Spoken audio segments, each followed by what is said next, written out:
हरे कृष्णा। प्रिय श्रोताओं, आप सभी को जया एकादशी की हार्दिक शुभकामनाएं। हमारे वैदिक शास्त्रों और पुराणों में कहा गया है कि एकादशी तिथि श्री विष्णु को अत्यंत प्रिय है।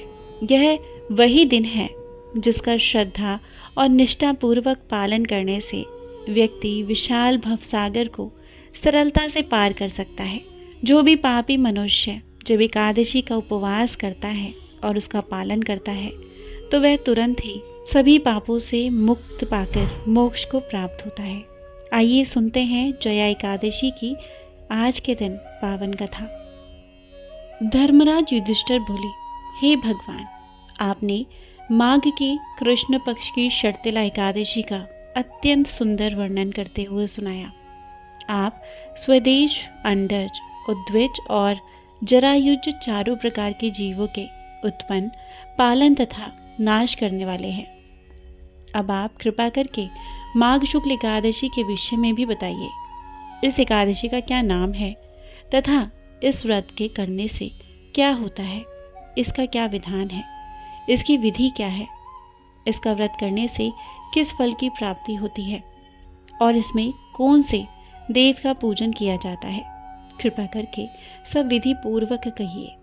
श्री कृष्ण कहने लगे, हे राजन, माघ शुक्ल एकादशी के दिन आने वाली एकादशी को जया एकादशी के नाम से जाना जाता है। इसका व्रत करने से मनुष्य ब्रह्म हत्या जैसे पापों से मुक्ति पाकर मोक्ष को प्राप्त होता है तथा इसके प्रभाव से भूत पिशाच आदि योनि से मुक्त हो जाता है। इस व्रत को विधि पूर्वक करना चाहिए। अब मैं तुम्हें पद्म पुराण में वर्णित इसकी महिमा की एक कथा सुनाता हूँ। देवराज इंद्र स्वर्ग में राज करते थे और अन्य देवगण सुखपूर्वक स्वर्ग में रहते थे। एक समय इंद्र अपनी इच्छा अनुसार नंदनवन में अप्सराओं के साथ विहार कर रहे थे और गंधर्व गान गा रहे थे। उस गंधर्वों में प्रसिद्ध पुष्पदंत तथा उसकी कन्या पुष्पवती और चित्रसेन तथा उसकी स्त्री मालिनी भी उपस्थित थे। साथ ही मालिनी का पुत्र माल्यवान भी उपस्थित था। पुष्पवती गंधर्व कन्या मालवान को देखकर उस पर मोहित हो गई और माल्यवान पर काम वाण चलाने लगी। उसने अपने रूप, लावण्य और हावभाव से वश में कर लिया। हे राजन, वह पुष्पवती अत्यंत सुंदर थी। अब वे इंद्र को प्रसन्न करने के लिए गान करने लगी, परंतु परस्पर मोहित हो जाने के कारण उसका चित्त भ्रमित हो गया। उसके ठीक प्रकार से ना गाने, स्वर ताल ठीक नहीं लगने से इंद्र इनके प्रेम को समझ गया और उन्होंने इसमें अपना अपमान समझा और उन दोनों को शाप दे दिया। इंद्र ने कहा, हे मूर्ख, तुमने मेरी आज्ञा का उल्लंघन किया है, इसलिए तुम्हारा धिक्कार है। अब तुम दोनों स्त्री पुरुष के रूप में मृत्युलोक में जाकर पिशाच रूप धारण करो और अपने कर्म का फल भोगो। इंद्र का ऐसा श्राप सुनकर वे अत्यंत दुखी हुए और हिमालय पर्वत पर दुखपूर्वक अपना जीवन व्यतीत करने लगे। उन्हें गंध, रस तथा स्पर्श आदि का भी ध्यान नहीं था। वहां उन दोनों को अत्यंत दुख मिल रहे थे। उन्हें एक क्षण क्षण के लिए भी निंद्रा नहीं आती थी। वह जगह अत्यंत शीतल थी, इससे उनके रोंगटे खड़े रहते और मारे शीत के दांत कटकटाते रहते।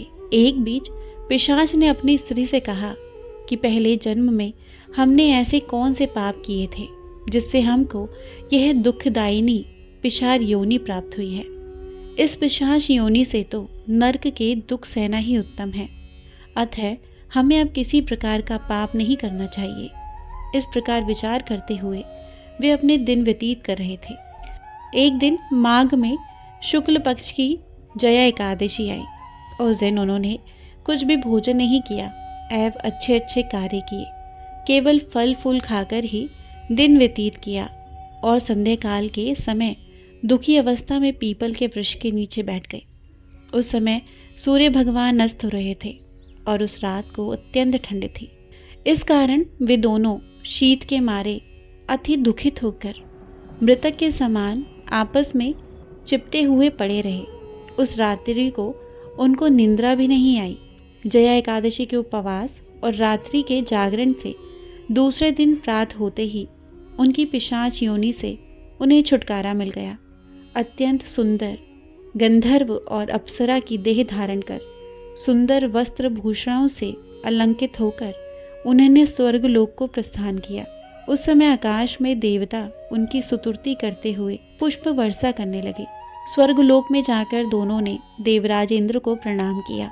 देवराज इंद्र उनको पहले जैसे रूप में देखकर अत्यंत आश्चर्यचकित हुए और पूछने लगे कि तुमने पिशाच योनि से किस प्रकार छुटकारा पाया, हमें भी बताएं। माल्यवान बोले, हे देवेंद्र, भगवान विष्णु की कृपा और जया एकादशी के व्रत के प्रभाव से ही हमारी पिशाच देह छूटी है। तब इंद्र बोले, हे माल्यवान, भगवान की कृपा और एकादशी का व्रत करने से न केवल तुम्हारी पिशाच योनि छूट गई और हम लोगों के लिए भी तुम दोनों वंदनीय हो गए, क्योंकि विष्णु और शिव के भक्त हम लोगों के लिए वंदनीय है। अतः आप धन्य हैं। अब आप पुष्पवती के साथ जाकर विवाह करो। श्री कृष्ण कहने लगे, हे राजन युधिष्ठिर, इस जया एकादशी के व्रत से बुरी योनि से भी मुक्ति मिल जाती है। जिस मनुष्य ने जया एकादशी का व्रत किया है उसने मानो सब यज्ञ जाप ताप आदि कर लिए। जो मनुष्य जया एकादशी का व्रत करते हैं वे अवश्य ही 1000 वर्ष तक स्वर्ग में वास करते हैं। बोलिए श्री विष्णु भगवान की जय, तुलसी महारानी की जय। अगर ये कथा आपको पसंद आई है तो एक लाइक ज़रूर कीजिएगा। अगर आप चैनल पर पहली बार आए हैं तो चैनल को सब्सक्राइब करके बेल आइकन ज़रूर दबाइएगा। कमेंट बॉक्स में हरे कृष्णा लिखना ना भूलिएगा। धन्यवाद।